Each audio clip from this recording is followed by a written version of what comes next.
Howdy folks, welcome to Bullish on Farming. Today's December 27th and just opened up a fresh strip for the girls. Not like you can really notice much, but we have a thaw coming through, and to get through the hard cold winter days the past couple weeks, I had been bringing out bales. And we were grazing right into the first snowfall and it went great, and there came a time where, we needed to bring out the bales to help supplement the feeding of the cattle. And when you're doing stuff like this, the cows, being creatures of habit, as we all are, they can get used to the feed being brought to them. And although these cows are outside of the barn and they have that bush over there for housing / windbreak, bringing these bales out is as easy as it gets when it comes to being a cow. And so, 5 to 10 days straight of that, the cows will habitually start expecting that. And so this morning, anticipating the thaw and the days leading up to it, I brought out the amount of bales that I knew that would tie us over. Still a bit yet that the cows could clean up in there, and I'm sure they will. But just around the time that it comes time for feeding, I opened up a wire and pushed us back a bit and just rolled out a reel just as you would normal rotational grazing, mob grazing style like we do. And the cows looked at me and I opened it up and they were like, "What is this?" And they start bawling because, of course, the past few days they've been used to the hay bales coming out. And so, you can't let that faze you if you're going to do something like this. Just like a kid who cries to his mom when she's got chopped liver rolled in with the ground beef and doesn't want to eat it. Whether you like it or not, as a habitual, as whether or not that's part of your habits, it's nourishing and a way that you can sustain your hunger. And you would eat that chopped liver if you were hungry enough. And so by anticipating the feeding the next day, giving the perfect amount of bales so that it runs out, you can see now that the cows are starting to get with the program and start looking for their feed on the ground as they had done as these creatures evolved through millennia. And most of them, you can see these ones up here, they got their nose down. And it's not like they weren't doing it before I showed up. As things start to thaw up and the snow starts to soften up, they start feeling the snow between their, or underneath their hooves and how soft it becomes, and pushing it with their nose, they start to realize, oh yeah, this is what we do for a living. And so they were doing that all here. But to get through this next thaw, to not really break their pattern, I opened up another section so that they can continue grazing on through the thaw and start creating a new rhythm, which is just getting back into the grazing rhythm, which was why it was so important for us to graze into the first snow so that we don't unplug our cows from their foraging rhythm and they stay in touch with nature's design. And so you can see most of them moving out here now, starting to come to terms with the fact that yes, we're ruining animals and we eat vegetation rooted in soil, and we will continue to do so. So, with the videos I had before, I know that it's a bit different from what people like to do, or most people who like to just feed in the barn. Something you got to remember is that we don't feed grain, right? Not saying there's anything bad about it, but we don't do that. So we're pretty hardcore with being grass-fed. And when your largest bill is your winter feeding costs, simply due to the fact that you don't have the ability to leverage your land in feeding your animals in dormant seasons, which is what the wildlife has to do when they don't have human managers, then you're going to pay for it, and that's okay. But you don't have to pay for it if you have less cows per acre and you put in good grazing management. And by good, I don't mean, judge in good or bad, but just good, efficient grazing management that allows the land to be well rested and ready to accommodate your animals for feeding through all months out of the year.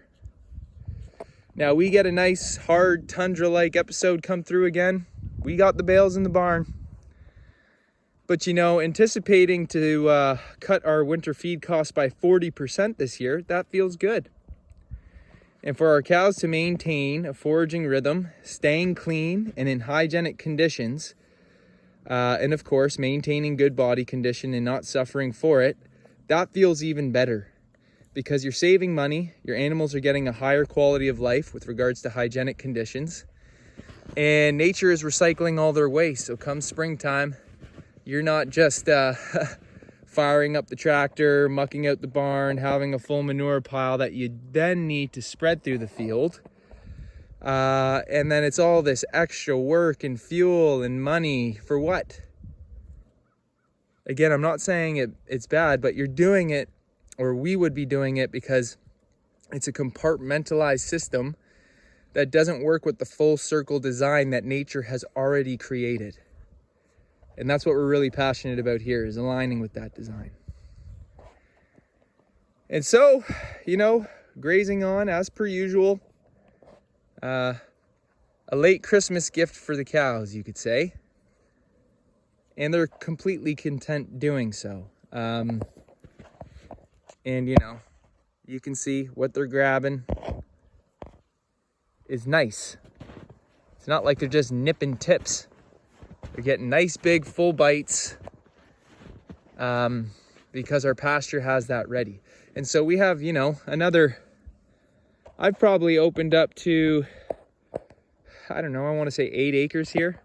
Probably another 12 yet on the other side. This whole field's probably about 20. And you can just see how soft the snow is. This cow's just zamboniing through that.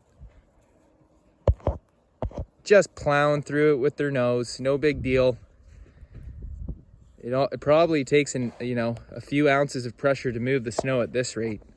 It's just so soft. And you know, you move your foot enough, bam, there you go. So yeah, you know, in our barn, what have we been doing with our barn?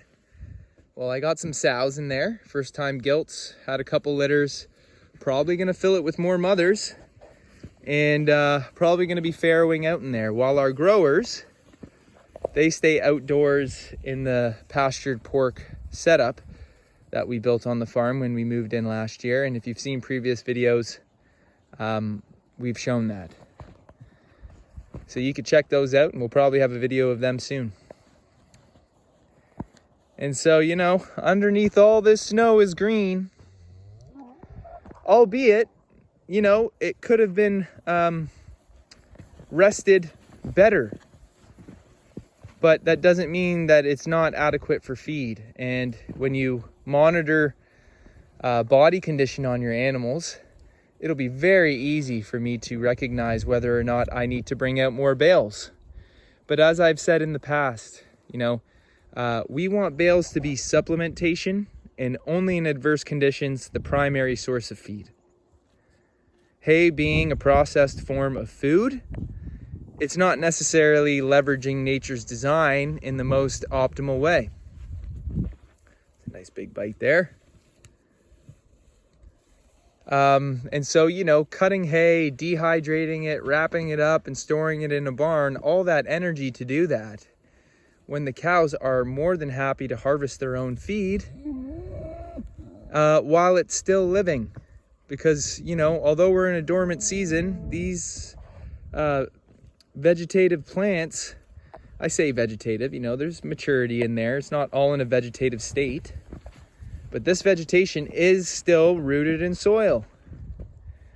And so, I don't know, you could go on the science about it and whatnot, but as a herdsman, a grazer, a rancher, a farmer, whatever you want to call it, when these animals are eating vegetation rooted in soil, it seems to me that that just goes hand in hand with the lifestyle and conditions that are optimal for these animals. Like, you take a look, we take a step back, look at where these animals are dwelling. Look at how they're feeding themselves. You know, we have a dairy cow, she's in the barn, she's just one cow, it's full of crap in there. Sure, we lay down the bedding and whatnot. And no, you got to go buy bedding, you know, and then we keep her in the barn, of course, because it's easier for us to milk. But next year, you know, in the stable barn that we have, which is like a barn attached to the pastures, I'm probably going to want to keep her out there, have her feeding outside. And we have an outdoor area for her, but it's not like this. You know, she doesn't have 4 feet on soil. She's not moving around, and everywhere her poop falls, the ground's just going to absorb it and use it for fertilizer. And she's already got some poop or mud tags on her rear because, you know, she's got to sit down somewhere. These cows have not been in the barn once. They are spot clean. You can't find crap on them. You can't find mud on them. And, you know, I've been running cows for years, so I know what it's like, and I'm not against it. But once you got those poop mud tags, it's a good 2 months before they fall off. And that's not a bad thing, but it's just a sign and a symptom of how those animals have been confined to a particular area, and it's not necessarily how nature designed it. Because, you know, you look at wild animals and they stay clean. You don't see animals covered in mud, covered in muck. Just, you know, okay, sometimes you see it. They go through a swamp. You know, when things are getting muddy now, pigs are going to find a way to get muddy. But most animals that are, you know, on the move, they're not dirty. They're just clean. Elements running through them. And, you know, you wouldn't know that they poop out a substantial amount in a day because they leave it behind them. And so that's what we're just, you know, keeping up with here. And every time I come out to see my cows, it just puts a smile on my face. So anyways, folks, I hope the same for you. My prayers go out to everybody. Happy holidays. I'd like to say thanks for stopping by, and God bless you all. I'll see you on the next one.